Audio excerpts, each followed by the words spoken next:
Ayos lang naman sa akin kung pipisan muna tayo sa bahay ng nanay mo. Naisip ko nga, mas makakapag-ipon din tayo. Kasi hindi na tayo uupa ng bahay.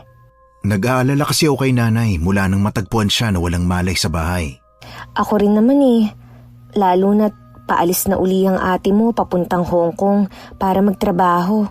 Yung bayaw ko naman kasi hindi maaasahan dahil katwiran may mga anak siyang iniintindi. Hindi sa lahat ng oras lagi niya matitingnan si inay.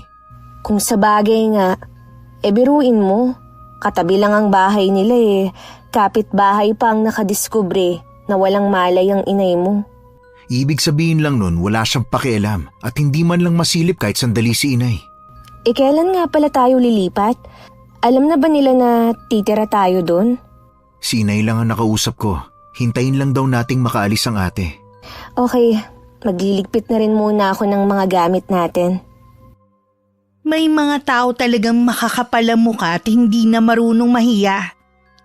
Ang gusto lang laging pakabeg pero hindi marunong magbigay. Para silang lintang nakakapit. Hanggat may nasisipsip na dugo, hindi sila titigil. Hello, Miss Gwen. Mapagpalang araw sa inyo at sa lahat ng mga nakikinig ngayong araw. Tawagin niyo na lang ako sa pangalang Joanne. 30 years old, pamilyadong tao. Sa kasalukuyan, masaya kaming namumuhay ng asawa at anak ko kasama ng mabait kong biyanan na babae. Ang gusto ko pong ikwento ay tungkol sa bilas ko. Kung paano siya naging sakit ng ulo at problema sa aming lahat may ilang taon na rin nang nakakalipas. Oh, bayaw! Napadalaw kayo. Kanina pa ba kayo dumating? Galing kasi ako sa paghahatid sa mga bata Kararating lang namin. Kasama mo ba si Joanne? Oo, nasa loob siya kasama ni inay. Nag-aayos ng mga gamit. Magtatagal ba kayo rito? Dito na kami titira ng asawa ko para may makasama si inay. Mahirap na kasing maulit yung nangyari dati tapos wala siyang kasama. Alam ba to ng ate Virgie mo? Kami lang ni inay ang nag-usap. Ay, dapat pinapaalam mo pa rin sa ate mo. Hindi yung basta na lang kayong lumilipat dito. Hindi naman kami sa bahay niyo titira Bakit kailangan ko pang magpaalam kay ate? Ang akin lang naman, respeto sa kapatid mo bilang panganay. Bahay ito ng mga magulang namin, kaya kay inay lang kami dapat magpaalam. At pumayag naman si inay dahil alam niya na wala siyang ibang maaasahan dito dahil nasa abroad ang ate para magtrabaho. Naalala ko nga pala, bayaw. May gagawin pa ako sa loob ng bahay. Saka na lang tayo magkwentuhan, Sige, papasok na rin ako sa loob. Tutulungan ko pa sa pag-ayos yung asawa ko. Hindi pa man kami nakakalipat, alam na naming hindi gusto ng bilas ko na tumira kami sa bahay ng biyanan ko. Ayaw kasi niyang napupuna ang mga ginagawa niya. Hindi na rin kami nabigla nang tumawag ang hipag ko sa nanay nila. Mukhang nakapagsumbong na agad ng bilas ko sa asawa. Ano pong sabi ni Ate Virgie? Tinatanong niya kung totoo daw bang dito kayo titira na mag-asawa. Ano daw ang dahilan? Pinaliwanag ko naman. Mukhang hindi niya nagustuhan ang pagpayag ko na dumito kayo tumira. Baka naman ang may ayaw yung asawa niya. Ang laki talaga ng impluwensya ni Bayaw sa kanya. Kahit sino pa sa kanila, walang karapatang tumutol kung dito man kayo tumira sa pamamahay ko. Ako lang ang pwedeng masunod dito. Malamang kung hindi man ako tawagan ni Ate Virgie, itchat ako noon. Basta, wag mo lang sabayan ang init ng ulo ng ate mo para magkaintindihan kayong dalawa. Oo naman po, hindi naman ako katulad niya na laging galit Intindihin mo na lang. Hindi ganun kadali ang trabaho ng ate mo bilang DH sa ibang bansa. Siya naman po kasi may gusto nun Sinabihan na natin siya dati na mahirap kung siya magtatrabaho at malalayo sa mga anak niya. Kaso nagmatigas siya Mahirap din naman sa ate mo na malayo sa mga anak. Pero wala naman kasi siyang pagpipilian. Paano kinukonsintirin niya ang katamaran ng asawa niya? Mula nang magpakasal sila, hindi man lang nagkaroon ng permanenteng trabaho yun. Ay, ilang beses na yang sinabihan ng ate mo, pero ayaw talaga magtrabaho. Tigas talaga na mukha.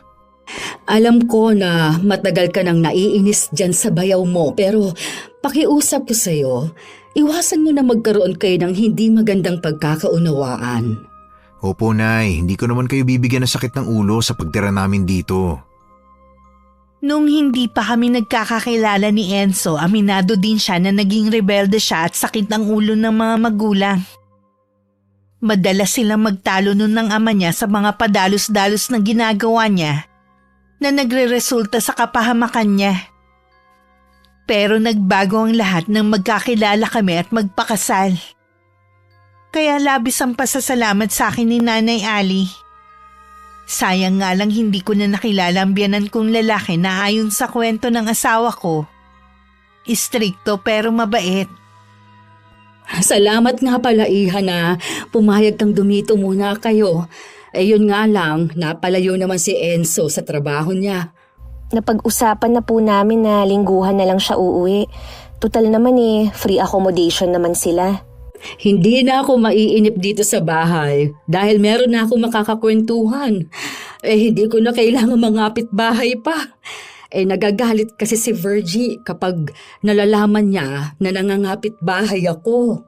Bakit naman po siya nagagalit? Tsaka, paano niya po nalalaman? Lahat kasi ng kilos ko ipinapaalam ni Philip sa anak ko. Akala kasi nila kung ano-anong ikinukwento ko. Ayaw kasi ni Virgie na malalaman ng ibang tao ang tungkol sa kanya. Hindi po ba naiisip ni Ate Virgie na naiinip din kayo? Akala kasi niya, lagi akong pinupuntahan ni Philip. Ang hindi niya alam, puro lang kayabangan ng asawa niya. Sana naman po hindi magkaroon ng problema sa pagtira namin dito. Bakit mo naman nasabi yan? Mukha po kasing ayaw nila Ate Virgie na dito kami tumire. Wag mo siyang pansinin. Naiimpluwensyahan lang yun ng asawa niya. Siya na nga itong naghahanap buhay Sunod-sunuran pa siya sa asawa niya. Siguro po, ayaw lang niya na magkasira silang mag-asawa. Patay na patay kasi ang ate mo doon kay Philip dahil gwapo daw. Gwapo na po pala yun kay Ate Virgie. Kaya nga hanggang ngayon, napapaisip pa rin ako kung paano siya na-in-love sa asawa niya. Minsan nang sumagi na rin sa isip ko na baka nagayuma si Virgie. Posible nga rin po. Lalo na totoo naman talaga ang gayuma. Naniniwala ka rin pala sa gayuma? Oo naman po. Sa katulad ko na laking probinsya, marami na akong nasaksihan ng mga ganong kaso. Kung tama nga ang hinala natin, mahirap na humanap pa ng lunas. 3 na kasi ang anak nila Kawawa naman kung maghihiwalay ang mga magulang nila. Hindi ko nilang binanggit pa kay Nanay Ali na biktima rin ng gayuma ang nanay ko dahilan para iwan niya kami. Sariwa pa sa akin noon ang bigla niyang pagbabago. Ang dating malambing at masayahin na babae na palitan ng pagiging bugnutin. Hanggang nabalitaan na lang namin na meron siyang kinakatagpo noon. At tuluyan na nga siyang sumama rito. Nagawa naman namin siyang dalhin sa albularyo pero wala na raw magagawa ang manggagamot. Dahil nahuli na kami ng paglapit sa kanya. 1 linggo na kaming nakatira sa bahay ng biyanan ko nang pumunta si Kuya Philip. May hinihingi siyang pabor sa biyanan namin na kung maaari pakitingnan ng mga anak niya. Dahil may pupuntahan siya at bukas pa ang balik. Nandiyan naman si Joan Baka pwedeng pakiusapan siya na tulungan kayo sa mga bata. Saan ka ba pupunta? May reunion kasi ang mga kaklase ko nung high school. Overnight kasi sa isang resort Alam ba ni Virgie ang lakad mo? Opo. Nung 1 linggo pa ako nagsabi sa kanya. Sabi nga niya ibiling ko na lang sa inyo yung mga bata. Sige. Ako na lang bahala sa mga apo ko. Paalis ka na ba? Nakabihis ka na kasi Opo, paalis na rin ako. Nasa loob po ng bahay yung mga bata nanonood ng TV. Siya. Mag-iingat ka sa pupuntahan mo, ha? Salamat po. Sige na, aalis na ako. May oras pa talagang magliwaliw habang nagpapakahirap sa ibang bansa ang asawa. Saan po pupunta si Kuya Philip? Ay, naku, ikaw pala, Iha. Ay, para ka naman pusa. Hindi ko man lang naramdaman ang paglapit mo. Pasensya na po kayo, Nay, kung nagulat ko kayo. Ano nga ba yung itinatanong mo kanina? Kung saan po pupunta si Kuya Philip. Ang aga niyang umalis Ay, may reunion daw sila ng mga dating kaklase at bukas pa ang uwi. Ipinagbilin po ba niya sa inyo ang mga bata? Ganun na nga. Kung gusto niyo po ako na lang ang magbabantay sa kanila para hindi na kayo mapagod. Baka kasi mahirapan kang pakisamahan ng mga apo ko. Bakit naman po? Naku, medyo may mga katigasan kasi ang mga ulo at hindi sila basta-basta sumusunod. Ganun po ba? Maiwan na muna kita ha. Susunduin ko lang sila para lumipat na muna dito sa bahay. Kilala naman ako ng mga bata dahil nakikita na nila ako noon pa. Napansin kong pailalim kong tumingin ng panganay ni na Kuya Philip. Para bang sinusuri niya ako ng mabuti. Kahit ngumiti ako, hindi man lang ngumiti pabalik. Hindi rin marunong magmano ang mga to at bumate. Ilang sandali pa walang paalam na pumasok na ang tatlo sa kwarto. Pagpasensyahan mo na si Sam. Ganun talaga yon. Nakuha ang ugali ng ama. Ilang taon na po si Sam? 12 anyos na. Ang sumunod naman, Siyam. At 7 taon naman yung bunso. Di ibig sabihin, 2 taon pa lang po ang bunso ni Ate Virgie nung mag-abroad siya.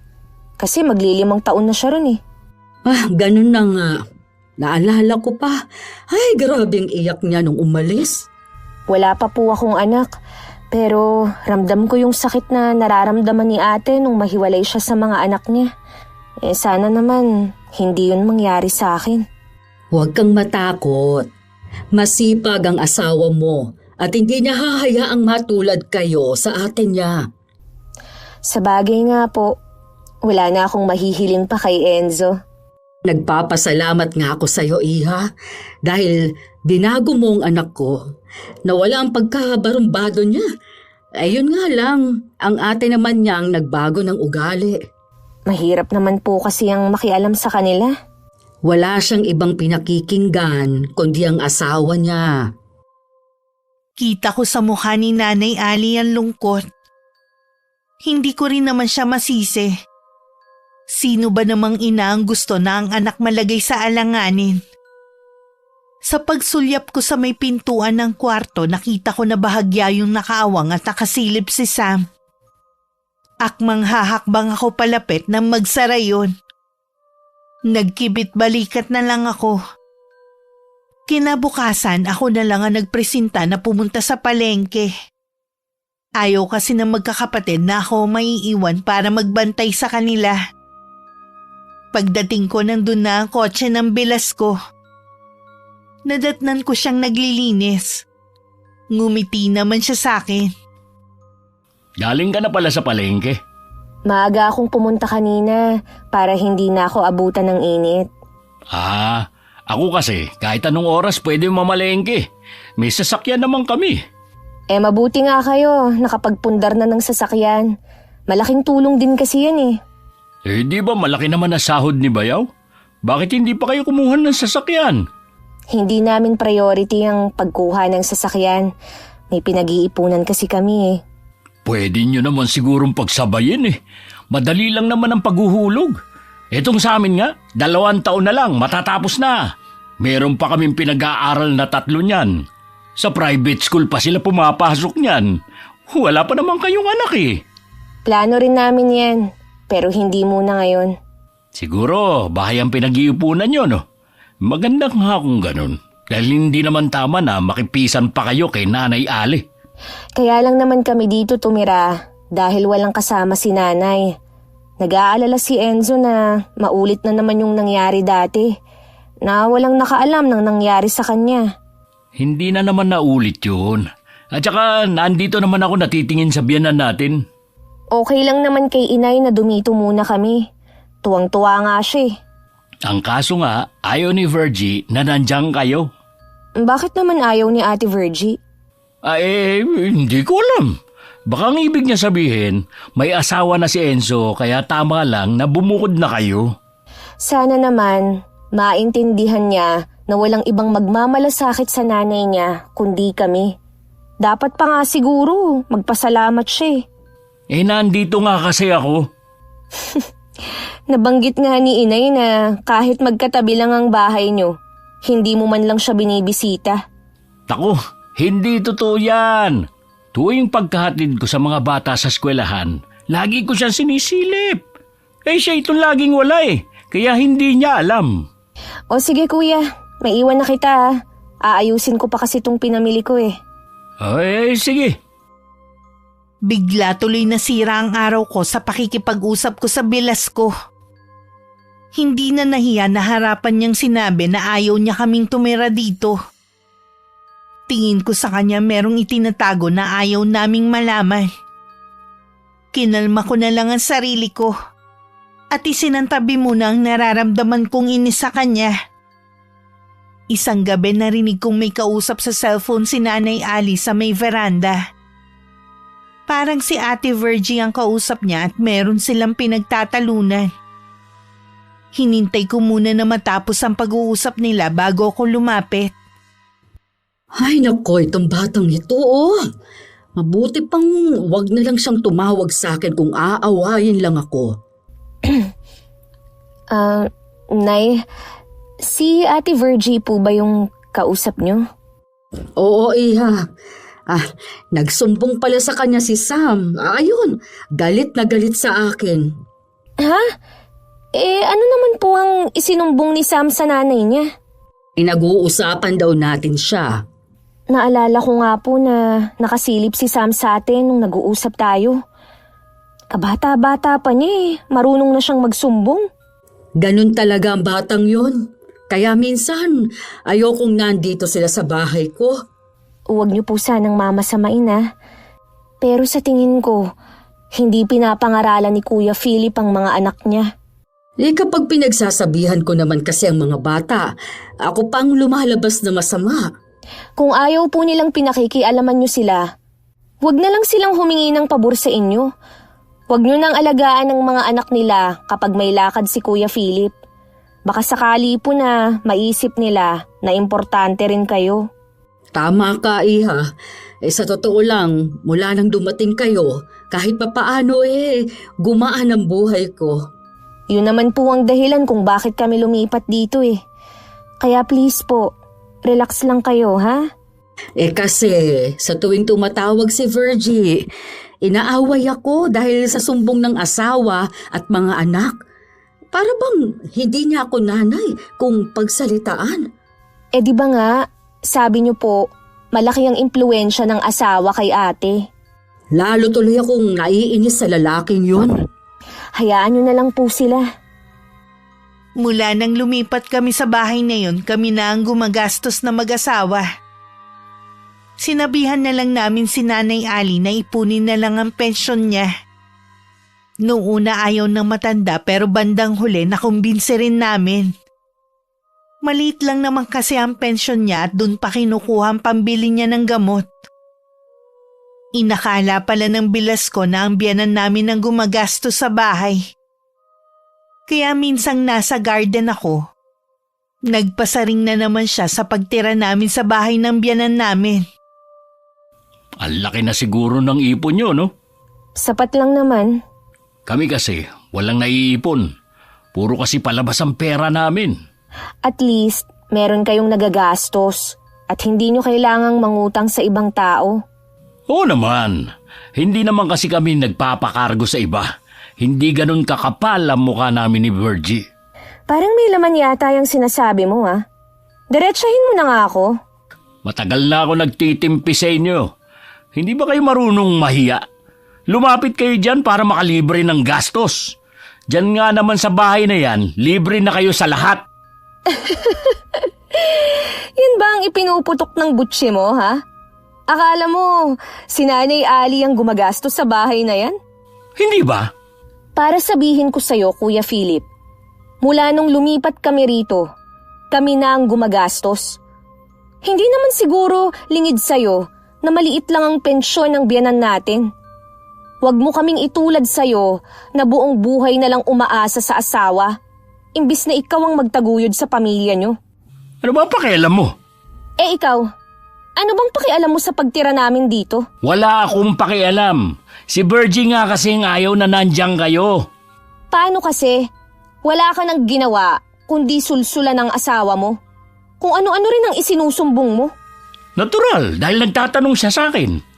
Imbis na isipin mo ang kapakanan ng asawa mo sa ibang bansa, gusto mo pa, meron pa siyang alalahanin. Palibhasa kasi, hindi mo naranasan ang magtrabaho, kaya wala kang ideya kung gaano kahirap ang sitwasyon ng asawa mo. Huwag mo nga akong tinatalikuran, ha? Ayokong mag-aksaya ng panahon sa isang lalaki na puro yabang lang. Pumasok na lang ako sa loob ng bahay. Gusto ko sanang magsumbong kay Enzo pero naisip ko na sarilinin ko na lang muna ang nangyari. Ayoko naman ako pa ang dahilan ng pag-aaway ng dalawa. Kung ako iniisip ko ang kapakanan ng pamilya, kabaliktaran naman ng bilas ko. Nang mismong araw na yun, nagsumbong siya sa asawa. Tumawag naman si Ate Virgie sa nanay niya. Galit na galit ito at inuutusan ng biyanan ko na paalisin kami sa bahay dahil kung hindi na raw niya padadalhan ng nanay niya. Tumigil ka nga, Virgie! Wala kang karapatan na utusan ako, ha? Anong pinapadala mo? Mula na magtrabaho ka dyan, ni 5, wala akong natatanggap sa'yo. Ako pa ngang pinalalabas mong sinungaling, ha? Tanungin mo ang asawa mo kung saan na pupunta. Wag mo na ulit akong tatawagan kung pagsasalitaan mo lang ako ng hindi maganda. Nay, pasensya na po kung dahil sa akin eh. Wala ka namang kasalanan. Sinagot mo lang naman ang mayabang na yon. Kaya pala, ganun na lang makautos sa akin si Virgie. Akala niya, natatanggap kong mga padala niya. Kailangan kong kausapin niyang si Philip. Nakita ko pong umalis silang mag-aama kanina. Duwag talagang lalaking yun. Alam niyang kakausapin ko siya kaya tumakas na naman. Gawain na niya talaga yun. Sigurado sa mga magulang niya siya pupunta at magpapalipas na naman ng ilang araw. Hindi ko akalain na ganun kalala ang ugali ng bilas ko. Tama nga, kapag nakasama mo na ang isang tao, tsaka mo lubos na makikilala ang tunay nitong ugali. Ay, siya nga pala, Iha. Huwag mo na lang sana itong babanggitin kay Enzo, ha? Itong nangyari na to sa bahay. Huwag po kayong mag-alala, Nay. Wala naman akong balak na magsumbong sa asawa ko eh. Ayoko naman kasi na lumaki palalo ang gulo. Mabuti ka pa, ganyan mag-isip. Hindi ka tulad ni Philip. Mabilis pa sa 4:00 nagsumbong sa asawa sabay takas. Hindi po porke umalis siya, matatakasan na niya ang ginawa niya. Lagi ko na lang kasing iniisip si Virgie, kaya hindi ko makumpronta ang asawa niya. Pero si Philip, wala man lang pakialam sa kanya. Naaawa nga ako dahil umiiyak siya habang kausap ako kanina. Pagod na nga daw siya at kaunti lang ang tulog. Masamang balita pa ang maririnig niya. Dapat po, ang sisihin niya si Kuya Philip. Yun nga ang sabi ko. Pero ipinagtatanggol pa rin niyang asawa. Dapat siguro nakakapag-relax po kayo. Kapag po umuwi si Enzo sa Sabado sasabihan ko po na mamasyal naman tayo. Sige, Iha. Gusto ko yan. Tsaka, pwede ba nating dalawin ang puntod ng tatay nila Enzo? Oo naman po. Wala naman pong problema Matutuwa pa nga po si Enzo niyan. 2 araw bago umuwi ang bilas ko. Masaya pa sila ng mga anak niya nang dumating. Nasa may veranda naman kami noon ni Nanay Ali. Kung titingnan, nakala mo wala itong nagawang kasalanan. Lihim na lang akong napapailing. Seryoso naman ang biyanan namin at halatang nagtitimpi lang. Nang akmang papasok na ang mag-aama, pinigilan nito ang manugang. Humarap naman si Kuya Philip kasama ang 3 bata na para bang nagpapakampi sa mga to. Papasukin mo na ang mga apo ko sa loob ng bahay. Ano po bang sasabihin niyo sa akin? Ang sabi ko, papasukin mo ng mga bata sa bahay ninyo. Ayokong marinig nilang anumang pag-uusapan natin. O baka naman, gusto mo pang magpakampi sa mga anak mo. Mga bata, narinig nyo naman si Lola. Pumasok muna kayo sa bahay. Sam, ayusin mo na yung mga dala natin, ha? Ayan, wala na po ang mga bata. Ano po ba yung sasabihin nyo? Talaga bang hindi mo na ako nire-respeto bilang biyenan mo, ha? Hindi ko po kayo maintindihan, Nay. Kaya pala ganun na lang ang tonong ginagamit sa akin ni Virgie. At kulang na lang, utusan ako dahil akala niya yung perang ipinadadala niya na para sa akin ay nakukuha ko.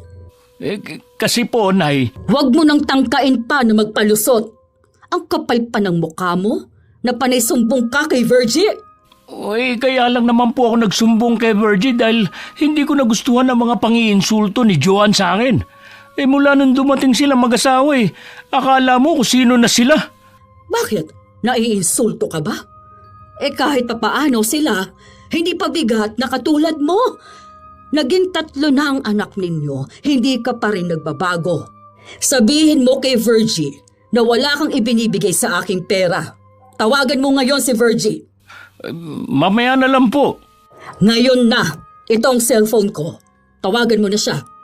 Ayoko na dahil sa pera, mag-aaway kaming mag-ina. Nay naman, maliit na bagay lang naman po yun Ibibigay ko naman po sa inyo yung pera. Huwag ka nang marami pang sinasabi. Tawagan mo na ngayon ang asawa mo. Dahil kung hindi, palalayasin kita sa bahay ninyo. Huwag mong kalilimutan na ang kinatitirikan ng bahay ninyo ay pag-aari ko pa rin. Walang nagawa si Kuya Philip kundi tawagan ng asawa niya. Napilitan din ng Bilasco na aminin kung saan niya dinadala ang pera na para sana sa biyenan namin. Dinig namin ang galit na boses ni Ate Virgie. Marami pa tong sinabi sa asawa bago tinapos ang tawag. Masaya na po ba kayo na dahil sa inyo, kaya kami nagkakagulong mag-asawa ngayon? Sisihin mo yung ugali mo na meron ka. Pinapalampas ko lang ang mga ginagawa mo dahil kay Virgie. Pero sa pagkakataong ito, hindi na. Maiwan ko na po kayo. Aasikasuhin ko pa ang mga anak ko. Kinagabihan, pumunta ulit ang Bilasco sa bahay namin. Humingi siya ng dispensa sa biyenan namin at maging sa akin. Napag-isip-isip daw niya ang mga maling nagawa. Sana daw mapatawad na namin siya. Natuwa naman si Nanay Alice sa kanya.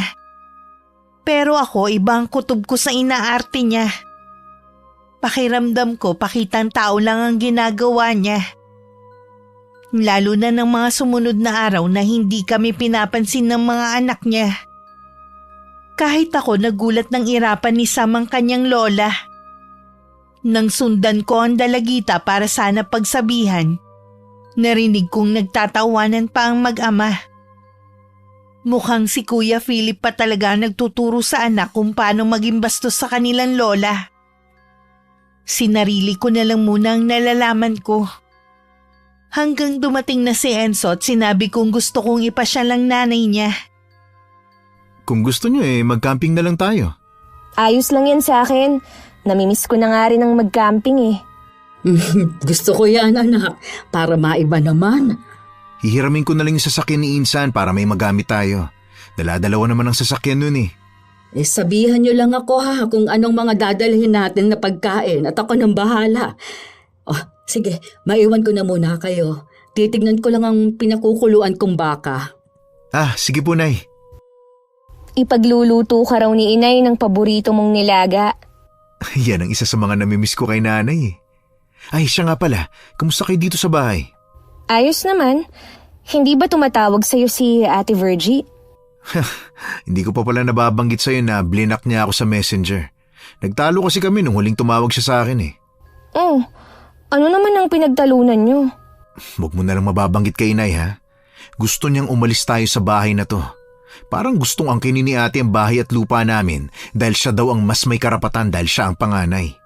Nag-aral naman ang ate mo, pero parang hindi niya ginagamit. Paano nga kasi sinusulsulan ng asawa? Wala na siyang ginawa kundi maging sunod-sunuran sa bayaw kong inutil. Gusto ko na ngang kausapin eh. Kaya lang pagdating ko biglang pumasok sa loob ng bahay nila. Hindi yun haharap sa'yo. Dahil alam niyang may nagawa siyang kasalanan sa'yo. Hindi man ngayon pero kailangan mag-usap kami. Dadalawa na nga lang kami magkapatid ni ate. Ayokong magkalayo pa ang loob namin nang dahil lang sa kanya. Iba nga kasi ang ugali ng bayaw mo. Sobrang kapal ka mo ng mukha niya. Kinabukasan pagkatapos ng almusal namin tsaka kami lumakad. Wala rin ang mag-aama at nauna pang umalis sa amin. Akala siguro ni Kuya Philip sa bahay lang maglalagi ang asawa ko kaya umiwas siya. Bago kami nagpunta sa campsite, dinalaw muna namin ang puntod ng ama ni Enzo. May 1 oras din kami doon bago umalis. Nag-overnight kami sa campsite at nakita ko naman na nag-enjoy si Nanay Ali. Ay, salamat mga anak. Dinulan ninyo ako sa napakagandang lugar na ito. Ulitin po natin to sa susunod, Nay. Oo ba? Sana kasama na natin ang ate mo at ang mga apo ko. Ay, malabo po yan sa tingin ko. Hindi naman mahilig si Kuya Philip sa mga ganito eh. Sa bagay nga. Tsaka, mas gusto nilang kasama ang pamilya ni Philip kaysa sa atin. Malamang doon sila nagpunta. Nakakausap niyo po ba si ate? Oo, pakiramdam ko nga may problema ang ate mo na ayaw niyang sabihin. Gusto ko sanang ibalik yung dati na lagi kaming nagkakausap. Kaya lang, lagi daw siyang busy. Baka kasi pati pakikipag-usap sa inyo ipinagbabawal ng asawa niya. Nanay ako, walang masama kung mag-uusap man kami ni Virgie. Meron nga pala akong ibabalita sa inyo. Pasensya na kung puputulin ko muna ang pag-uusap niyo Nung 1 araw ko pa kasi ito nalaman. Hinintay ko lang ang pagkakataon na ito. Ha? Anong ibabalita mo sa amin ni Nanay? Palagay ko magandang balita yan. Aba, iba ang kislap ng mga mata mo at ngiti. Ganun na nga po. Sabihin mo na, mahal. Huwag mo na kaming bitinin. Nalaman ko na buntis na ako. Magkakaanak na tayo, Enzo. Ha? Buntis ka? Ay, sa wakas! Magkakaapo na rin ako sa inyo. Ano ka ba, Enzo? Hoy, natulala ka na dyan. Yes! Sa wakas, magiging tatay na rin ako! Binabati ko kayo. Yun lang ang masasabi ko. Dahil alam ko naman na magiging mabuti kayong mga magulang. Salamat po, Nay. Kailangan siguro mag-uwian na ako para pagdating ko maalagaan kita. Huwag kang ang OA dyan. 2 buwan pa lang naman itong tiyan ko Kaya ko naman ng sarili ko. Tama naman ang asawa mo, Iha. Mabuti na yung lagi mo siyang nasa tabi. Di bali nang mahirapan ako sa pag-uwi. Basta araw-araw kitang nakikita. Ikaw ang bahala. Inaalala ko lang kasi na gabi ka na makakauwi. Tapos, kailangan maaga ka pa ring aalis ng bahay. Sabihan mo lang ako kung anong mga hinahanap mong pagkain, ha? Minsan kasi may mga buntis na maselan. Sa tingin ko naman po wala akong hinahanap na pagkain. Hindi nga ako nakakaramdam ng hilo at pagduduwal na karaniwang nararamdaman ng buntis. Kaya ko lang po naisipan mag-pregnancy test dahil 2 buwan na po akong hindi nagkakaroon. Sa palagay ko po, swerte ang pagtira namin sa bahay niyo, Nay. Hindi talaga ako nagkamali sa desisyon ko na sa araw na yun na lang sabihin. Mas naging maalaga at malambing si Enzo sa akin. Maging ang biyanan ko, lagi akong pinapaalalahanan sa mga dapat at hindi ko dapat gawin habang nagdadalang tao ako. Naaawa lang ako sa asawa ko dahil lagi siyang uwian sa bahay. May naisip tuloy akong solusyon para hindi na siya mahirapan sa pagbiyahe. May ilang taon na rin mula nang maibenta ang lupa namin na minana ko sa tatay ko. Dahil dalawa lang naman kami magkapatid, malaki-laki rin ang perang pinaghatian namin. Naisip kong bumili ng sasakyan. Sigurado ka ba? Oo naman. Ayoko kasing nahihirapan ka sa pagbabiyahe mo. Tsaka makakatulong din naman yun sa atin eh. Nakakahiya naman na pera mo pang gagamitin natin. Ano, mag-asawa naman tayo. Ang pera ko, pera mo na rin. O sige, basta ako nang bahala sa bahay natin at sa iba pa nating kailangan. Tingnan mo nga, 2 linggo ka palang nag-uuwian. Pumayat ka na. Kulang din kasi sa tulog eh. Pero kapag may sasakyan na tayo, hindi na ako laging nagmamadali. Tama bang narinig kong kukuha kayo ng sasakyan? Opo, Nay.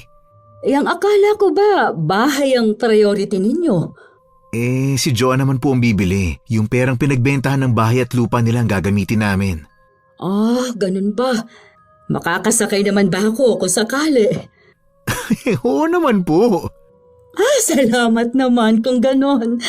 Kasi sa sasakyan ng ate mo, ni minsan hindi pa ako nakakasakay.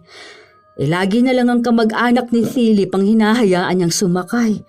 Ate mo naman ang naguhulog. Ay, napakakapal talaga ng bayaw ko para pagdamutan kayo. Kapag po may sasakyan na tayo, kahit saan nyo gustong pumunta makakapunta na tayo. Madalas lang naman na sa palengke ako pumupunta Ihahatid pa rin po namin kayo. Tuluyan na nga lumayo ang mga bata sa amin. Kahit kasi tawagin namin sila para magmerienda, hindi sila pumupunta. Minsan narinig ko pang sinabi ni Sam sa lola niya na ang lolo at lola lang daw nila sa side ng amang tinuturing nilang kamag-anak. Balak mo sanang pagsabihan ng bata pero pinigilan ako ng biyanan ko. Bastos po ang batang yun Hindi tama na pagsalitaan niya kayo ng ganon. Hayaan na lang natin. Si Virgie na lang ang kakausapin ko. Pasalamat nga sila. Nagkaroon sila ng mabait na lola. Iba na talaga ang ugali ng mga kabataan ngayon. Palagay ko po, tinuturuan din ng ama. Hindi naman siguro, Iha. Narinig ko po minsan si Kuya Philip Talaga? Pambihira naman siya. Wala na ngang trabaho. Hindi pa maturuan ng magandang asal ang mga anak. Kung ayaw po nila na pumunta rito sa bahay para magmerienda, wag na lang natin silang pilitin. Ipaaalam ko pa rin ito kay Virgie. Bahala na kung paniwalaan niya ako. Matinding pagtatalo ang naganap sa pagitan ng mag-ina. Hindi kasi naniwala si Ate Virgie sa sumbong ng nanay niya. Sumama naman ang loob ng biyanan ko dahil sa masasakit na salitang binitiwan ng anak. Nadatnan ko pang umiiyak si Nanay Ali sa sala habang hawak ang cellphone niya. Hindi po ba naniwala sa inyo si Ate Virgie? Hindi lang yun. Parang hindi niya ako nanay.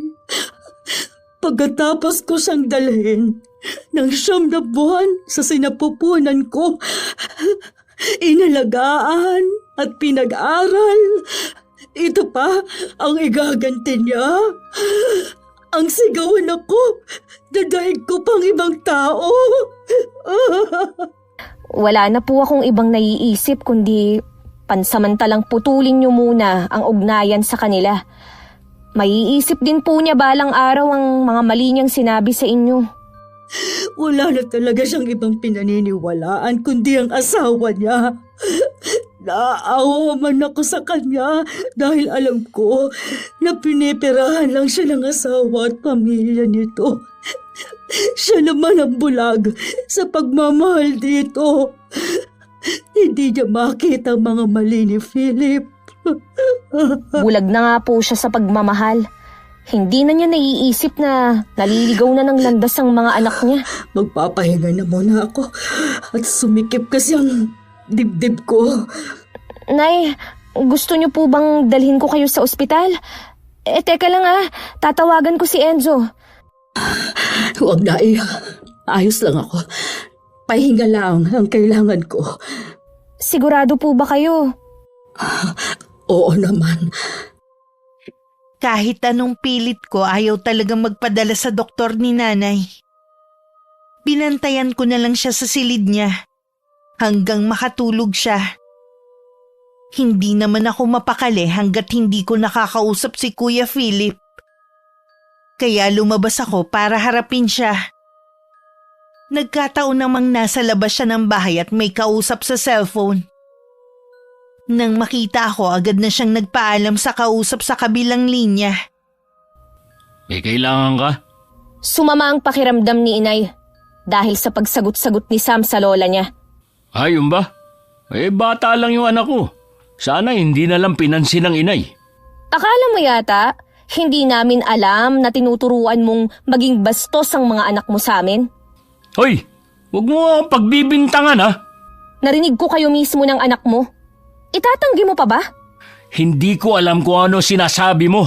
Basta ang alam ko lang, kayo tong pumapatol sa bata. So kami pa pala ang masama, ganun ba? Dahil sa maling tinuturo mo, nagkasagutan ng mag-ina. Gusto mo ba silang tuluyang magkasira, ha? Hindi ko na problema yun. Nasa tamang pag-iisip ka pa ba? Pwede ba, Joan? Tigilan mo ako. Pagod ako, tapos dumadagdag ka pa. Wow! San ka napagod? Buong buhay mo naman, hindi ka naghahanap buhay. Palamunin ka lang ng asawa mo. Pati pamilya mo, nakikinabang sa pinagpagura ni Ate Virgie. Ikaw, sampid ka lang naman sa pamilyang to eh. Kaya itiko mo na lang yung bibig mo. Dahil kung hindi, lahat ng sinabi mo at sasabihin pa, makakarating kay Virgie. Di magsumbong ka. Diyan ka naman magaling eh. Wala rin akong pakialam. Sabi mo nga, sampid lang ako sa pamilyang ito. Ibang klase ka rin, no? Saan ka ba napulot ni Enzo? Para kasing hindi ka bagay sa kanya eh. Daig mo pa kasi yung babaeng palengkera. Palengkera pala, ha? Sige, sasabihin ko yan kay Enzo. Hintayin mo kung anong magiging reaksyon niya. O ano? Tumahimik ka? Para yatang biglang umurong yung dila mo. Natatakot ka, no? Isa pa yan sa katangian mo, ang pagiging duwag. Ikaw tong basta na lang lumapit sa akin eh. Tapos ikaw pa tong mananakot? Kung ayaw ng mga anak mo sa lola nila, ayos lang. Hindi naman sila kawalan eh. Meron na namang magiging apo ang lola nila. Anong ibig mo sabihin? Buntis kasi ako. Binabati kita. Abay, matagal na rin naman kayo magkasama ni Enzo ah. Wala man lang akong maramdamang senseridad sa pagbati niya. Tahimik na lang akong tumalikod at pumasok sa loob ng bahay. Nang balikan ko ang biyanan ko, mahimbing pa rin siyang natutulog. Nang mga sumunod na araw, kita pa rin na malungkot si Nanay Ali. Alam kong dinaramdam pa rin niya ang naging pagtatalo nila ng anak. Kahit nasa veranda kami, hindi na rin kami pinapansin na mag-aama. Minsan pa nga parang nangiinggit pa ang mga yon kapag pupunta sa kabilang pamilya. Madalas kasi silang magparinig. Huwag niyo na lang po silang pansinin. Silang mag-asawa naman ang aani balang araw sa ugali ng mga anak nila. Darating din ang panahon na sila rin ang gaganyanin ng mga batang yan. Mas masakit ho yun sa magulang. Masakit naman sa akin bilang lola na hindi sila pansinin. Ang problema nga po, hindi na nila kayo nire-respeto. Kung ang tinuturing lang nilang kapamilya, yung sa tatay nila, wala na po tayong magagawa. Oo nga. Yan ang lagi kong sinasabi noon kay Virgie. Iba ka ako kapag ang ina ang hindi gumabay sa mga anak. Pag uwi po niya, sigurado akong magugulat siya sa resulta ng pag-alis niya.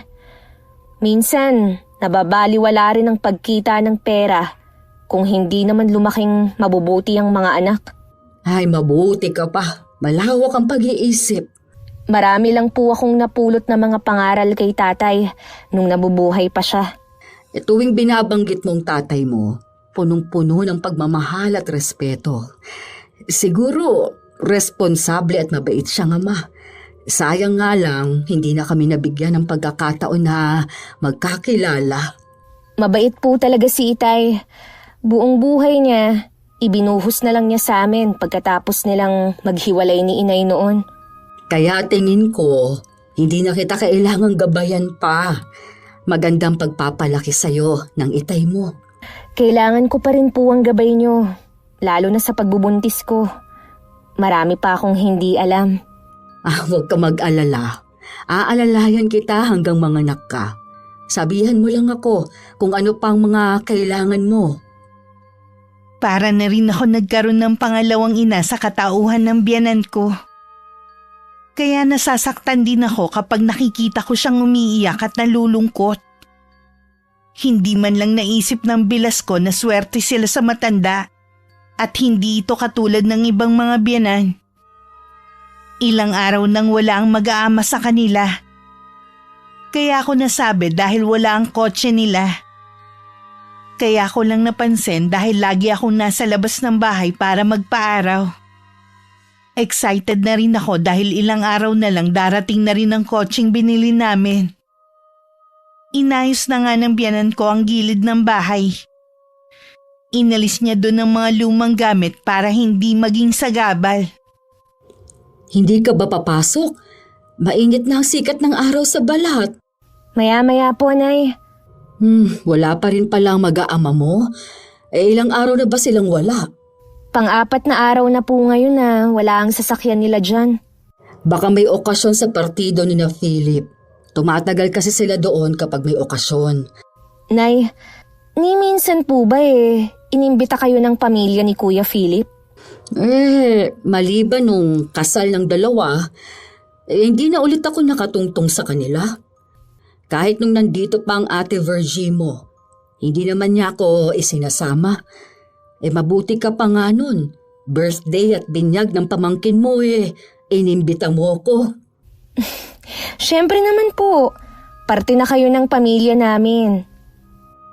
Ay, halik ka na sa loob. Mahapdi na talaga sa balat ang init. Sige po, kapag pala dumating na yung sasakyan, gusto kong pumunta kay na Kuya Jonathan. Sumama po kayo Sigurado na magugustuhan niyo yung bago nilang tinitirhan. Lumipat na pala sila ng bahay? Doon po kasi sa dati, umuupa lang sila. Kailan daw ba ilalabas sa kasa yung sasakyan? Kung hindi raw po bukas, sa makalawa. Meron lang po kasing inaasikaso si Enzo sa trabaho. Saktong 5 araw dumating na rin ang kotse na napili naming mag-asawa. Dumiretso na rin kami sa simbahan para ipabless yun sa kakilalang pari ni Nanay Ali. Kumain na rin kami sa labas para selebrasyon na rin. Pag-uwi namin wala pa ring tao sa kabilang bahay. Mga kapitbahay namin ang unang nakaalam. Na alam ko agad na totoo ang saya nila para sa amin. Hindi ka ba napagod? Hindi naman. Bakit mo naman naitanong? Hawak mo kasi ang tiyan mo Medyo nanigas lang ang tiyan ko. Pero ayos lang naman ako. Siya nga pala, kailan pa wala ang mag-aama? Pang 5 araw na ngayon.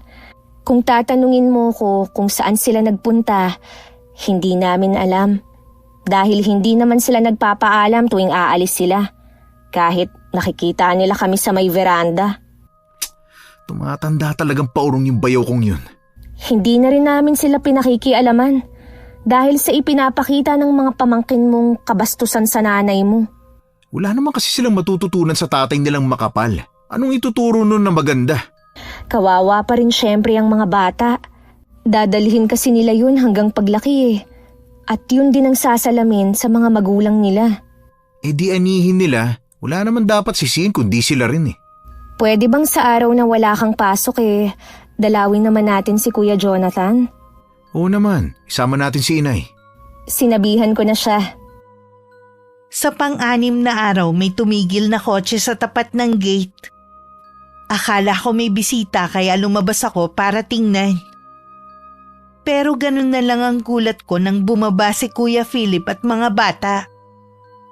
Kahit nakita nila ako na nakatayo sa labas ng bahay ni hindi man lang sila sumulyap sa akin. Tuloy-tuloy lang sila sa bahay nila. Nagtataka man, nagkibit balikat na lang ako at saka pumasok na ulit sa bahay. Mag-isa lang ako ng mga sandaling yun. Dahil nasa palengke ang asawa ko at biyanan. Makalipas ang 1 oras, dumating na rin ang mag-ina. Ako mismo ang nagbukas ng gate. Isinasara ko na ang gate nang biglang lumabas sa bahay nila ang mag-aama. Puno ng pagkamangha at kuryosidad ang mga mukha nila habang nakatitig sa kotse. Hindi na rin namin sila pinansin. Noong gabi, nasa labas si Enzo dahil nagyuyosi nang lumapit ang bayaw niya. Kanino mo to nahiram? Buti pumayag na overnight dito. Hindi mo ba nakikita na bago lang yung plaka? Anong ibig mo sabihin? Kumuha kayo? Binili namin. Talaga? Saan naman kayo kukuha ng pera? Oh, may nakakatawa ba? Wala naman. Kung hindi ka naniniwala, tanungin mo ang pinsan namin ni ate na si Brent. Siya kasi ang naging ahente namin. Bakit nga pala naisipan niyong bumili? Akala ko ba hindi yan ang priority niyo? Lahat naman pwedeng magbago. Oo nga pala, nasaan ang kotse niyo ni ate? Ha? Nandun sa bahay ng mga magulang ko. Kumusta na nga pala si ate Virgie? Hindi pa kami nagkakausap eh. Hindi mo man lang siya kinukumusta? Baka naman kapag hihingi ka ng pera at saka mo lang siya maaalalang kumustahin. Lagi naman niyang kausap yung mga bata. Iba rin kapag kinukumusta mo siya. Ikaw ang asawa eh. Sige, mamaya tatawagan ko siya bago matulog. Ibang klase ka rin no? Kung hindi ko pa sinabi, hindi mo pa talaga maiisipan na tawagan si ate. Alam mo ba kung gaano kahirap ang buhay ng OFW? Yung mawalay sa mga mahal mo sa buhay? Dapat nga ikaw yung nandun at hindi si ate Virgie. Siya naman ang nagdesisyon na mag-abroad eh, hindi ako. Sabi ko nga, dito na lang siya magtrabaho. Naliliitan kasi sa sahod. Dapat naman kasi ikaw ang naghahanap buhay, hindi siya. O kaya pareho kayong magtrabaho. Gustuhin ko man, wala namang magbabantay sa mga bata. Sus, dati naman nag-aalok si inay na siya na lang muna mag-aalaga sa mga anak ninyo. Pero matigas talaga ang mukha mo na hindi magtrabaho. Wala akong pakialam kung ano opinion mo sa akin. Basta nagkakaintindihan kami ni Virgie. Oras na matauhan ng kapatid ko, siguradong sa kangkungan ka pupulutin. Pwede ba, bayaw? Hindi ko kayo pinakikialaman ha, kaya huwag mo rin kaming pakialaman. Bakit ka lumapit sa akin kung ayaw mo palang pinapakialaman? Gusto ko lang namang malaman kung kanino tong kotse. Ngayon alam mo na, ayoko nang lalapit ka pa sa amin. Kala mo yata hindi ko alam ang pambabastos ng mga anak mo kay inay. Mga bata lang naman yun eh. Bakit ba pinalalaki nyo pa? Palibhasa kasi nagmana sa'yo, kaya okay lang na maging bastos. Ayoko makipagtalo sa'yo. Mabuti pa, papasok na ako sa bahay. Bago tumalikod si Kuya Philip, sinulyapan pa niya ang kotse na may inggit sa mga mata. Hindi naman yun nakaligtas sa paningin ng asawa ko. At naiiling na lang na pumasok na rin sa loob ng bahay. 1 linggo na mula nang makauwi ang mag-aama, wala pa rin ang sasakyan nila. Hindi rin pumapasok ang mga bata sa eskwelahan na labis na ipinagtataka ng biyanan ko. Gusto sana niyang tanungin si Kuya Philip pero pinigilan ko siya. Hayaan nyo na lang po. Baka mamaya kayo na naman ang mapasama. Tatanungin ko lang naman. Ang mahal kaya ng tuition fee ng mga apo ko, tapos hindi niya papapasukin. Naiintindihan ko po. Pero may tatay naman sila eh. Siguro naman alam niya yun. Para naman kasing walang pakialaman tatay nila. Sa inyo po yata yung tumutunog na cellphone Ay, oo nga. Sino kayang tumatawag? Sagutin niyo na po. Mukhang importante. Oh, si Virgie. Hello? Napatawag ka. Akala ko ba ayaw mo na akong makausap kahit kailan? Matagal din na naging pag-uusap ng mag-ina. Sa naririnig ko, mukhang galit na naman si Ate Virgie. Minsan naiisip ko pinaglihi ba siya sa sama ng loob. Wala kasi akong maalala na hindi siya galit tuwing nakikipag-usap. O sadyang nakakapagod lang ang buhay DH sa ibang bansa. Kung nahihirapan na siya, sana umuwi na lang siya. Mahirap man ang buhay dito kahit papano kasama niya ang pamilya niya. Sa dami ng iniisip ko, hindi ko na namalayang tapos na pala makipag-usap ang biyanan ko. Ano po ang nangyari? Matagal na palang hindi nakabayad sa eskwelahan ng mga apo ko. Hindi sila nakapag-exam nung nakaraan. At hindi lang yon, nabangga din pala ang sasakyan nila. Huwag niyo pong sabihin na kaya nagagalit si Ate Virgie. Dahil sa inyo niya sinisisi ang lahat? Ay ang sumbong daw kasi ni Philip, humihingi siya ng tulong sa atin. Hindi man lang daw natin siya kinikibo. Ibang klase rin naman si Kuya Philip, no? Para lang makapaghugas kamay. Tayo talaga ang ginawa niyang pambala sa asawa niya. Ito namang si Ate Virgie, naniwala agad. Mas inuna niyo pa daw kasi ang pagbili ng kotse kesa tumulong. Ano ba yan si ate? Lahat na lang, may masama siyang nasasabi sa amin. Sabi ko nga sa kanya, umuwi na lang dito para siya mismong makakita sa sitwasyon ng mga anak niya dito. Hindi naman daw siya makauwi dahil malaki daw ang utang niya sa amo niya. Kung meron po kaming maitutulong magsabi lang po kayo, ha? Alam ko naman na maaasahan namin kayo. Hindi ko na ipinahalata sa biyanan ko na biglang sumama ang pakiramdam ko. Dahil sa mga nalaman ko na sinabi ni Ate Virgie. Para tuloy gusto ko na magsisi na pumisan kami sa bahay na yun. Noon ko lang kasi naisip na mula nang lumipat kami, nawalan na ako ng katahimikan.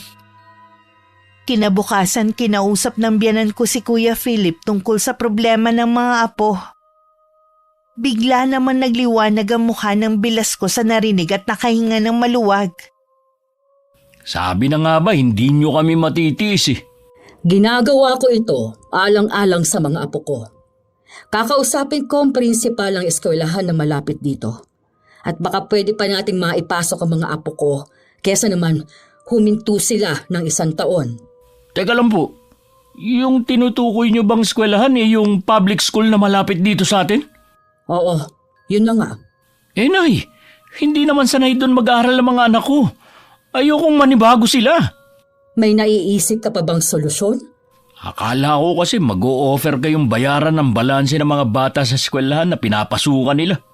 Alam mo namang maliit lang ang natatanggap kong pensyon. Hindi ko kakayanin yun. Mabuti nga, sinasagot na ng mag-asawa ang gastusin dito sa bahay ko dahil sapat lang pambili ng gamot ko ang pera ko. Pasensya na po, Nay. Pero hindi ako papayag na ilipat sa public school ang mga anak ko. At mas gugustuhin mo bang tumigil muna sa pag-aaral ang mga anak mo? Baka po pwedeng bayaran muna ni Enzo. Kailangan din nila ng pera, lalo at buntis si Joanne. Kailangan din nilang paghandaan yon. Nakabili nga sila ng kotse, tapos walang pera. Wala ka nang pakialam sa bagay na yon. Pera ni Joanne ang pinambili nun, at ni Piso, walang ambag si Enzo. Pamangkin naman po nila yung mga anak ko. Hindi man lang ba sila naaawa? Ayoko sanang sabihin ito pero sumusobra ka na talaga. Ang kapal ng mukha mo na manghingi ng tulong pagkatapos sa mga ginawa mo. Kung ayaw mo sa suwestyon ko, ay bahala ka kung saan mo papapasukin ang mga anak mo. Nay, teka lang. Huwag muna kayong umalis. Tapos na ang pag-uusap natin. Wala na ako iba malalapitan, Nay. Bakit hindi ka lumapit sa mga magulang at kapatid mo? Alam nga namang sa ginhawa kasama mo sila, pero pagdating sa hirap, hindi mo sila maaasahan. Wala din po sila eh. Bakit kasi hindi ka naging responsable sa paghawak ng perang ipinadadala ng asawa mo? Hindi mo muna inuna ang mga pangangailangan ng mga apo ko. Hindi ko naman po kasi alam na magkakaganito eh. Hindi mo man lang inisip ang hirap ng anak ko sa ibang bansa. Samantalang ikaw, puro ka pasarap dito. Nakatungo na lang si Kuya Philip habang pinapagalitan ng biyanan namin.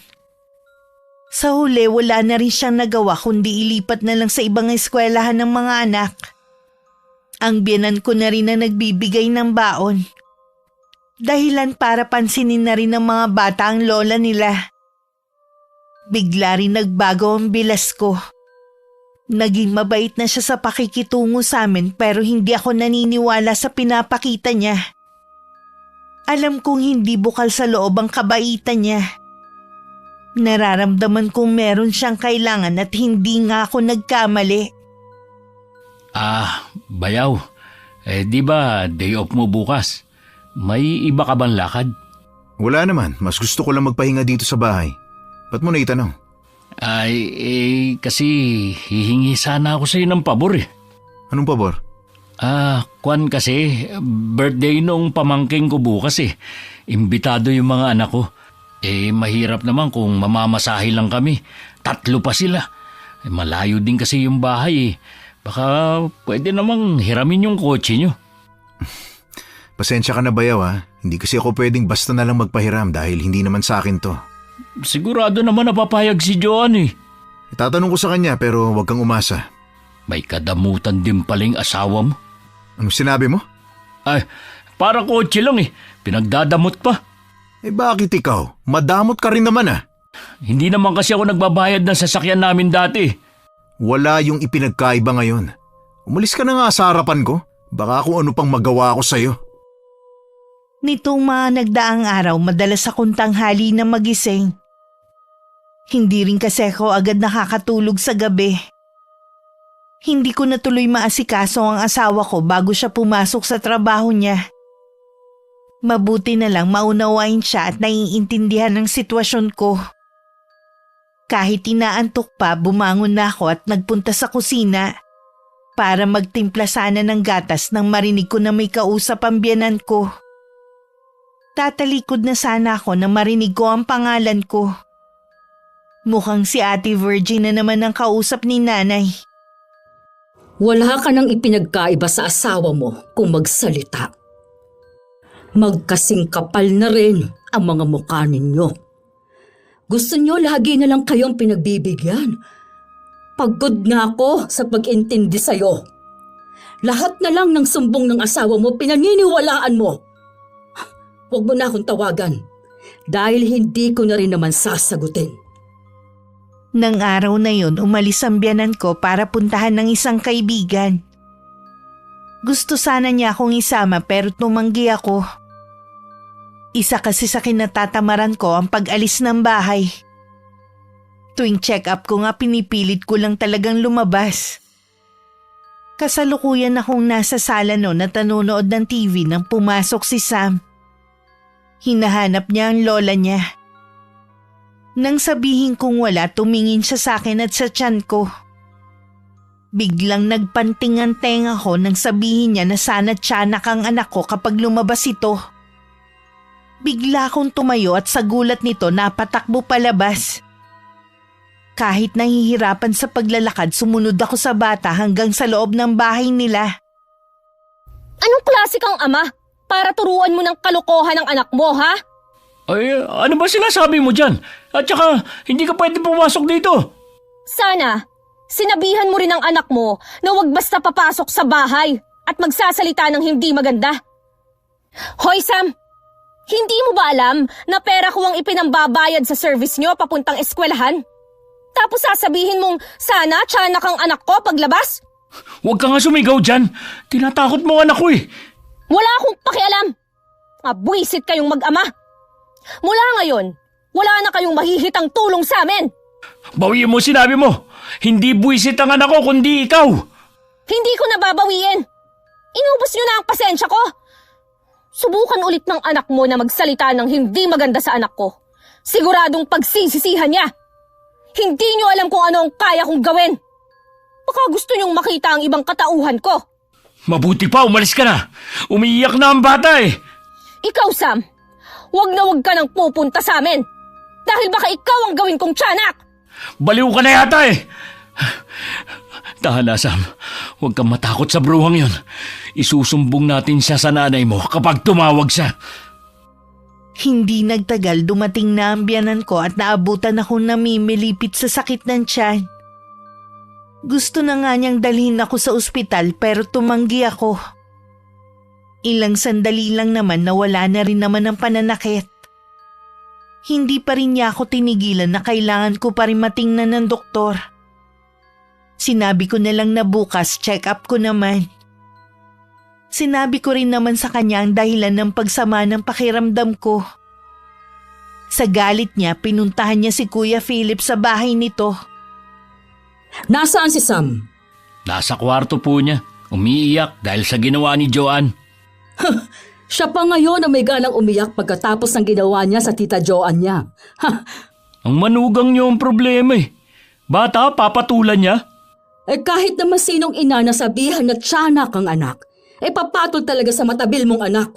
Hindi naman yung sinabi ni Sam eh. Tapos sinabihan agad ni Joanne na buwisit ang anak ko. At sa palagay mo ba, maniniwala ako sa'yo? Ha? Bakit naman hindi kayo maniniwala? Apo niyo si Sam. Dahil sa ginawa ng anak mo, tumanggi ng magbigay ng tulong si Joanne. Hindi mo ba alam na siya na rin ang umako sa mga baon ng mga anak mo, maliban sa service ng mga yan? Kung hindi na siya magbibigay ng tulong, bahala kayo. Kapag may masama nangyari sa mga anak ko habang naglalakad papunta at pauwi ng eskwelahan, kayo ang mananagot kay Virgie. Bilib na talaga ako sa kakapalan ng mukha mo. Iba ka. Ano bang nakita sa'yo ni Virgie? Ha? Lalo tuloy akong nagdududa na baka ginayuma mo nga lang talaga ang anak ko. Sa tanda niyo ba namang yan, naniniwala pa kayo sa gayuma? Alam ko naman na hindi ko makukuha ang sagot sa'yo. Itong tandaan mo, oras na may masamang nangyari sa apo ko kay Joanne, hindi kita mapapatawad. Napaka-sensitive naman ang manugang niyo. Para yun lang, may masama na agad na mangyayari.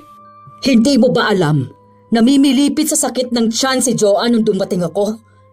Ipagdasal mo na walang masamang mangyari sa kanya dahil hindi lang ako ang makakalaban mo. Nakaramdam naman ng takot si Kuya Philip sa pwedeng mangyari sa akin at sa kung ano ang gagawin sa kanya ng asawa ko. Napahilamos na lang siya sa sariling muka at napatingin sa kwarto kung saan naroon ng anak. Sandali lang naman at nawala rin ang pananakit ng tiyan ko. Pero nung gabi hindi na ako nakakain dahil bigla na namang kumirot. Nang dumating si Enzo, dinala na nila ako sa ospital. Binigyan naman ako ng pampakapit ng doktor at kinabukasan na pinayagang makauwi. Narinig mo naman ang sinabi ng doktor ha? Bawal muna sa'yo ang magkikikilos. Oo, narinig ko naman ang mga bilin niya. Ay, tinakot mo talaga ako. Akala ko mawawala na sa atin ang baby natin. Ibig sabihin, para talaga siya sa atin. Alam mo, bigla ko lang naisip kung umalis na lang kaya tayo dito. Paano ang inay mo? Di isama natin siya. Hindi naman ako matatahimik kung maiiwan siya dito, no? Sabihin mo kay inay kung ano ang desisyon mo. Susundin ko. Napupuno na rin kasi ako sa bayaw ko at ngayon naman sa pamangkin ko. Walang dapat sisihin, kundi si Kuya Philip. Dito ka muna ha. Lalabas lang ako. Kung balak mong kausapin si Kuya Philip, sa tingin ko wala namang mangyayari. Parang hindi naman kasi pumapasok sa utak niya yung mga sinasabi natin. Bibigyan ko lang siya ng leksyon para alam niya kung saan lulugar. Sige na, magpahinga ka na lang. Ano? Enzo, bumalik ka! Hayaan mo na lang siya! Hindi na pinansin ni Enzo ang pagtawag ko sa kanya. Nag-aalala man hindi naman ako makasunod sa kanya para pigilan siya sa balak niyang gawin. Umaasa na lang ako na pipigilan sila ng biyanan ko. Paglabas ni Enzo, tumuloy siya sa bahay ng bayaw niya. Sakto namang palabas ng pinto ang lalaki kaya agad siyang binigwasan ng asawa ko. Aray, bakit mo ako sinuntok? May gana ka pa talagang magtanong ha? Kaya nga nagtatanong kasi hindi ko alam eh. Kung natuluyan na wala ang anak namin ni Joanne, hindi lang yan ang aabutin mo sa akin. Baka nakakalimutan mo. Asawa ko ang ate mo. Wala ka talagang galang. Hindi ka naman talaga karapat dapat igalang. Wala kang ang buto para itaguyod ang sarili mong pamilya. Wala ka nang pakialam sa bagay na yan. Walang pakialam ha? Di huwag kayong hihingi sa amin ng tulong. Wala na rin aasahan yung mga anak mo. Makakaraos din kami. Ngayon lang naman kami nagipit eh. Oras na magpadala uli si Virgie, babalik na uli sa dati ang lahat. Hindi na kayo makakaahon dahil baon din si ate sa ibang bansa dahil sa inyo. Mismong pinsan namin na kwinentuhan niya ang nagsabi. Biruin mo, 5 taon nagsakripisyo ang kapatid ko sa wala. May usapan na kami. Hanggat hindi nakakatapos sa mga anak namin, magtatrabaho siya doon. Ang kapal mo? Imbis na ikaw ang nandoon, kapatid ko pa talaga. Mabuti pa bumalik ka na sa pamilya mo. Total wala ka namang silbi dito eh. Sino ka para paalisin ako dito, ha? Sige, hayaan mong si inay ang magpalaya sa'yo. Dapat doon pa niya ginawa to eh. Naaawa lang siya sa mga anak mo. Kahit ako sa ginawa ni Sam, nawalan na rin ako ng amor sa kanila. Kung magsalita ka, parang hindi mo sila pamangkin ah. Turuan mo ng magandang asal para hindi ka inisan ng mga tao katulad mo. Ang yabang mo! Baka gusto mo makatikim ulit ng suntok, ha? Para kasing hindi ka pa natatauhan eh. Sobrang ang ginagawa namin pagpapasensya sa'yo.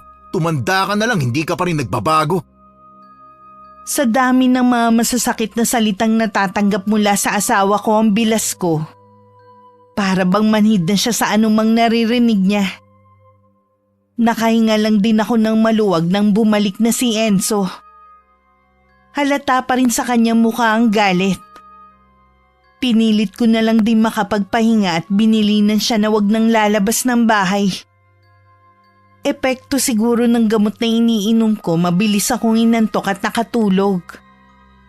Dun lang tumayo si Enzo at lumabas ng silid namin. Gusto niyang kausapin ng nanay niya tungkol sa pagpapaalis kay Kuya Philip. Masyado naman yatang malupit ang gusto mo mangyari, anak. Tanggapin na lang po natin na hindi na magbabago ang asawa ni ate. Ayoko lang kasi nalalabas na meron akong kinakampihan sa inyo. Sa maraming pagkakataon, lagi naman si Ate Virgie ang pinapaboran niyo noon. Pero kahit kailan, wala kayong narinig sa akin.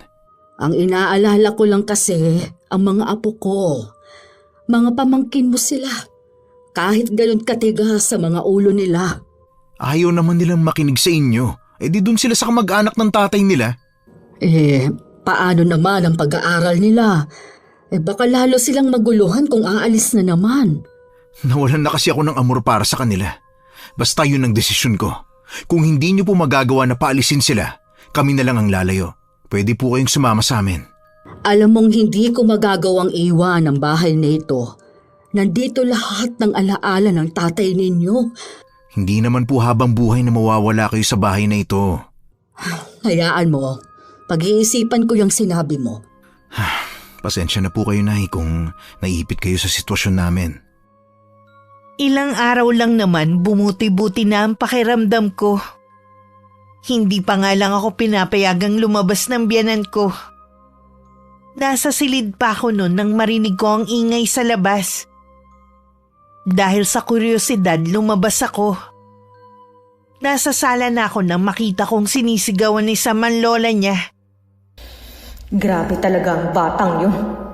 Dapat talaga, tinuturuan na siya ng leksyon. Bago pa ako tuluyang makalapit sa may pintuan, nakita kong itinulak ni Sam ang matanda dahilan para mawalan ng balanse at matumba. Siguro napalakas ang pagkakatulak niya.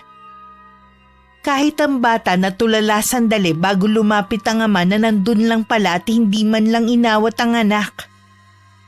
Dahil nabigla rin ako, hindi agad ako nakakilos sa kinatatayuan ko. Napansin kong hindi pa rin bumabangon ang biyanan ko, yun pala nawalan siya ng malay.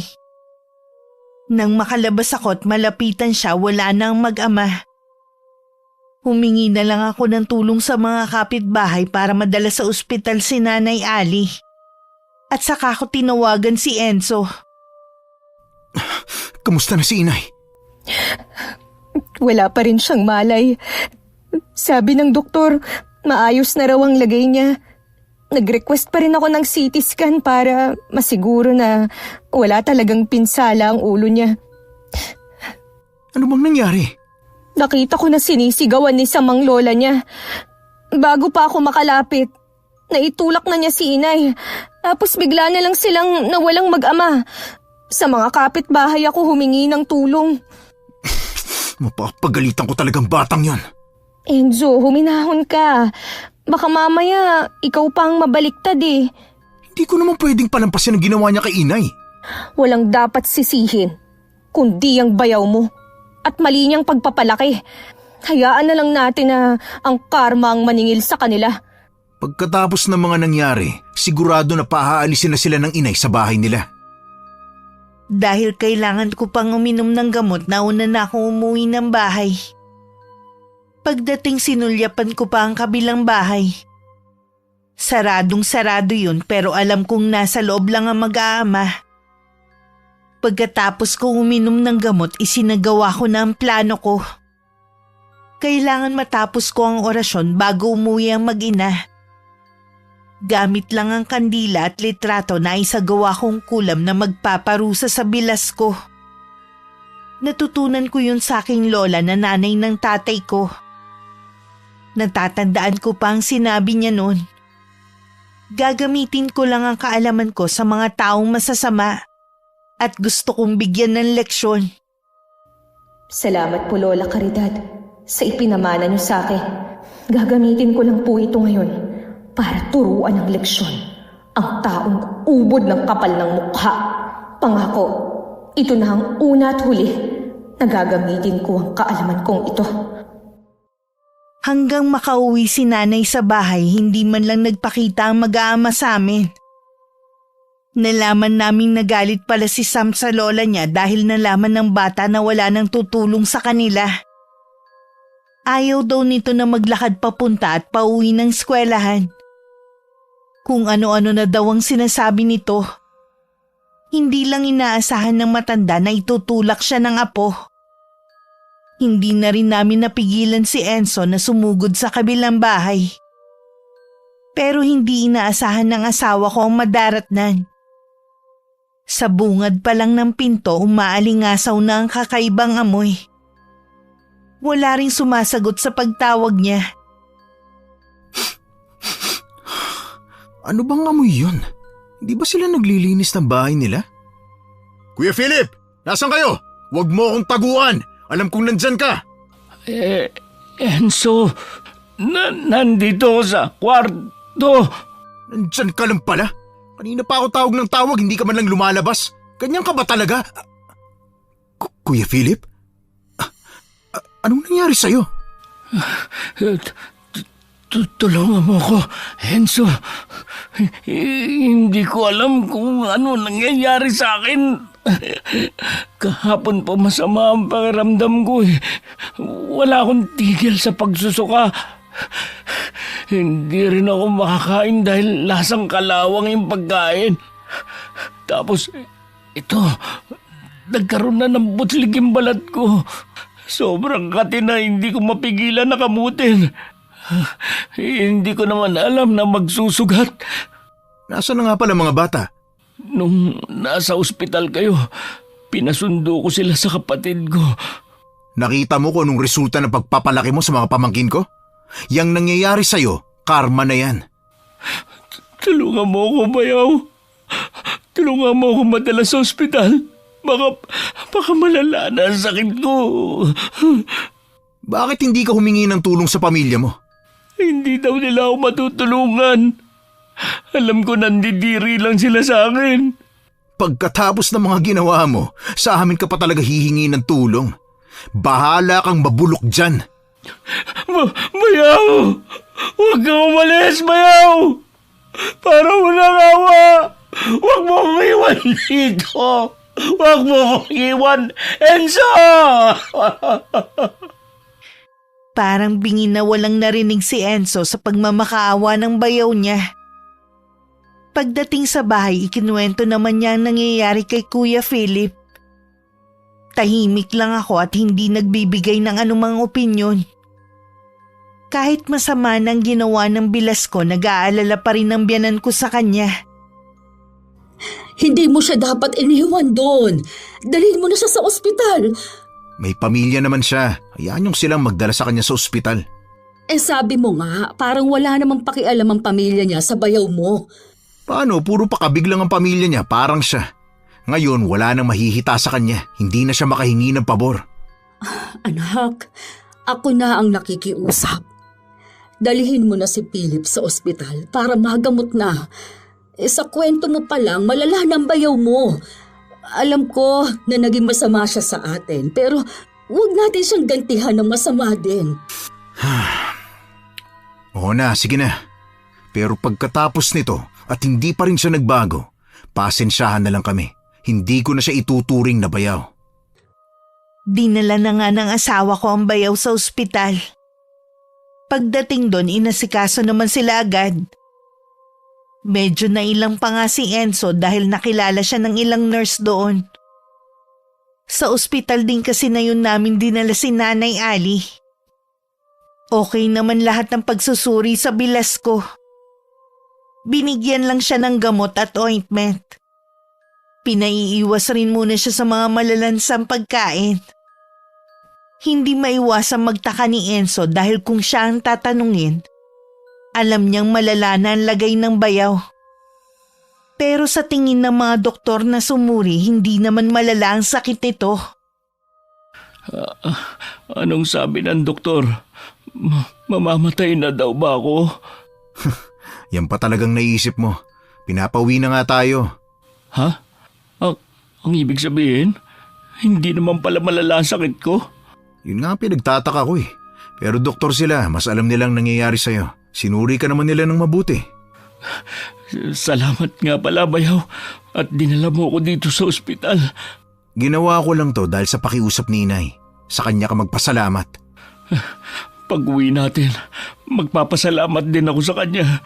Hindi ka lang dapat magpasalamat sa kanya. Humingi ka rin ng tawad sa mga nagawa mo. Habang pauwi, palaisipan pa rin kay Enzo ang naging pagsusuri sa bayaw niya. Para kasing may mali. Pagdating, inalalayan pa niya ang lalaki hanggang makapasok sa loob ng kwarto nito. Bago bumalik sa bahay namin. Sinabi naman niya lahat sa ina ang naging pagsusuri ng doktor at maging ang pagtataka niya. Nakapagtataka ngayon, nasaan na si Philip? Nagpapahinga na po yun ngayon. Mamaya pupuntahan ko siya. Hindi po natin siya maaalagaan dito. Dapat doon muna siya sa pamilya niya. Kahit ako na lang din ang maghatid sa kanya. Tsaka, dapat siguro magpasuri din siya sa albularyo. Baka kasi sumpa ang nangyayari sa kanya. Sa ugali niya kasi, hindi po malabo na marami ang galit sa kanya. Kung sino man ang gumawa nun sa kanya, ay sana mapatawad na niya si Philip. Kung gusto niyo po siya makita, sasamahan ko na kayo. Pero wag lang ho kayo mabibigla kapag nakita niyo siya, ha? Nang makaalis ang mag-ina, tsaka naman ako lumabas ng kusina. Gusto ko sanang makita din ang bilas ko. Pero alam kong hindi ako papayagan ni Enzo dahil sa kalagayan ko. Nakaramdam naman ako ng sundot ng konsensya dahil sa ginawa ko. Mukhang sumobra naman ako. Mahabaging langit! Ay, anong nangyari sa'yo? Nay, hindi ko alam. Pakiramdam ko, mamamatay na ako. Ihatid na kita sa inyo. Ayoko bayaw. Ayoko makita ko ng mga anak ko ng ganito ang kalagayan. Wala kasing titingin sa'yo dito. Doon sa inyo, mas maaalagaan ka. Nakikiusap ako sa inyo. Huwag niyo akong dalhin doon. Siguradong pandidirihan lang ako sa amin. Meron ka bang nakaalitan? Yung pinagbantaan ang buhay mo? Marami. Pero hindi ko na matandaan kung sino sa kanila nagbanta sa akin. Kaya ako naitanong dahil posible kasing nakukulam ka. Kaya ba hindi makita ng doktor ang tunay kong sakit? Oo, ganun daw yun. At sa paningin ng doktor, wala kang sakit. At kapag ininom mo pa mga nasa reseta, lalong lalala ang sakit mo. Tulungan niyo ako, Nay. Ayoko pa mamatay. Kailangan ako ng mga anak ko. Oo, maghahanap tayo ng albularyo. Ingat lang po kayo dahil marami ang nagkalat na peking albularyo ngayon. Oo nga, kapag ganito pa naman na gawa ng kulam, oras ang kalaban natin. Oo nga pala. Baka po may alam si John kung paano gagamutin si Kuya Philip. Yung lola po kasi niya may alam sa kulam. Manggagamot daw yun nung nabubuhay pa. Kung ganun, kausapin mo ng asawa mo. huwag na tayong mag-aksaya ng oras. Sige po, uwi muna ako sa bahay. Dito ko na lang kayo hihintayin. Baka hindi rin ako tulungan ni Joan dahil sa laki ng kasalanan ko sa kanya. Huwag mong isipin yan. Tsaka, alam ko na mabuting tao si Joan. Salamat, Nay. Nandiyan kayo para damayan ako. Patawarin niyo ako sa mga nagawa kong kasalanan. Napatawad na kita. At sana lang, magbago ka na. Alang-alang sa mga anak mo at kay Virgie.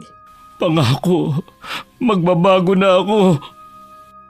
Akala ko kung bakit ako hinahanap ni Enzo.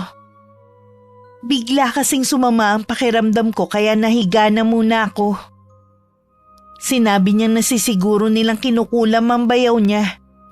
At wala naman silang kakilalang albularyo. Baka daw may alam ako na pwedeng makatulong sa bilas ko. Hindi ako umimik at nakatitig lang ako sa kanya. Alam ko na galit ka sa kanya. Sana isang tabi mo muna. Emergency kasi to eh. May alam ako pero hindi ko maaaring ipakita kahit kanino ang proseso bilang respeto sa namayapa kong lola. Sige, hahayaan kitang mapag-isa. Ngayon na ba? Oo, habang may sapat akong lakas. Alam mo naman na pinahihirapan ako ng pagbubuntis ko ngayon eh. Pasensya ka na ha. Kung hindi mo kaya, pwede namang... Gagawin ko. Naaawa rin naman ako kay Kuya Philip. Nang maiwan ako sa kwarto, tsaka ko kinuha ang litrato ng puno ng patak ng kandilang ginamit ko. Bawat sumpa may katapat na lunas na itinuro din sa akin ng lola ko noon. Naisip ko baka ang karma mapunta sa anak ko. Ayoko namang mangyari yun. Muli umusal ako ng orasyon para bawiin ang karamdaman na ibinigay ko sa bilas ko. Nang pumikit ako, naririnig ko pa sa isip ko ang mga hiyaw ni Kuya Philip. Alam kong hirap na siya. May 1 buwan na rin mula nang mangyari yun. Sa kasalukuyan may trabaho na ang bilas ko at iniwan na muna niya ang mga anak sa mga magulang niya. Naging malaking aral sa kanya ang nangyari para magbago. Ganon din sa akin na minsan nang nagpadaig sa galit. Ang pagganti sa kapwa ay walang maidudulot na maganda. Mas piliin pa rin natin ang maging mabuti para maging tahimik ang pamumuhay. Maraming salamat Miss Gwen sa pag-ere ng aking kwento. Naway may napulot na aral ang inyong mga tagapakinig. Wakas. Bago po tayo mag-shoutout, gusto ko muna magpasalamat kay Ang Hukom sa pag-guest niya sa ating ngayong araw. Huwag niyo pong kalilimutang mag-subscribe sa kanyang channel. Okay, shoutout po tayo. Shoutout kay Sabrina Omar. Hi kay Geraldine Rubio from Kuwait. Hello kay Cheryl Maestre from Jordan. Hi kina Miss Angelica Dalit from Infanta Quezon at Jonard Mercado ng Burdeos, Quezon. Hello kay Jenmer Garcia. Hi kay Ayesa May Sevilla. Hello kay Jessa Verdos Torres from Nueva Ecija. Shoutout sa Maragrag family at Hakoba family from Samar. Hi kay Aileen Tundag from Hong Kong. Hi kay Annalyn Siriaco from Oman. Hi kay Vilma Manabat from San Fernando, Pampanga. Hello kay Arlene Mahinay. Hi kay Romel Pero from Cavite. Shoutout sa Flores family and Dumay family of Dumangas, Iloilo. Hello kay Elizabeth Dungka. Hi kay Kulot from Hong Kong. Hello kay Lady Lynn Mapalo. Hi kay Racel Kimpo ng Navotas. Hello kay na Irene and Romar from San Mariano, Isabela. Hi kay na Chris Villanueva, Adrian Bahado at Ronald Belsa Bahado from Imus, Cavite. Hello kay Ana Rosario from Mangagoy, Surigao del Sur. Hi kina Rosa Estrada at Mama Sara. Shoutout kay May Alitaw Espartero and family from Negros Occidental. Hi kay Angelina Ke. Hello kay Namara Santa Ana at Tonyo Maralit mula sa probinsya ng Marinduque. Shoutout kay Mary Joy Baino at sa Baino family from Binangonan, Rizal. Hi kay Ibot Alcantara ng Mangaldan, Pangasinan. Hi kay Lily Joy Lily.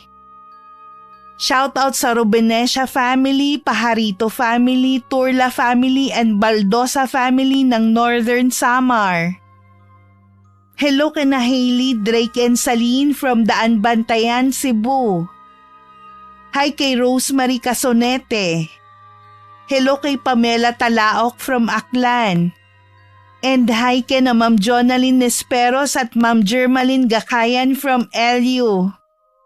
Maraming salamat po sa patuloy niyong pakikinig. Ingat. God bless. Ayos lang naman sa akin kung pipisan muna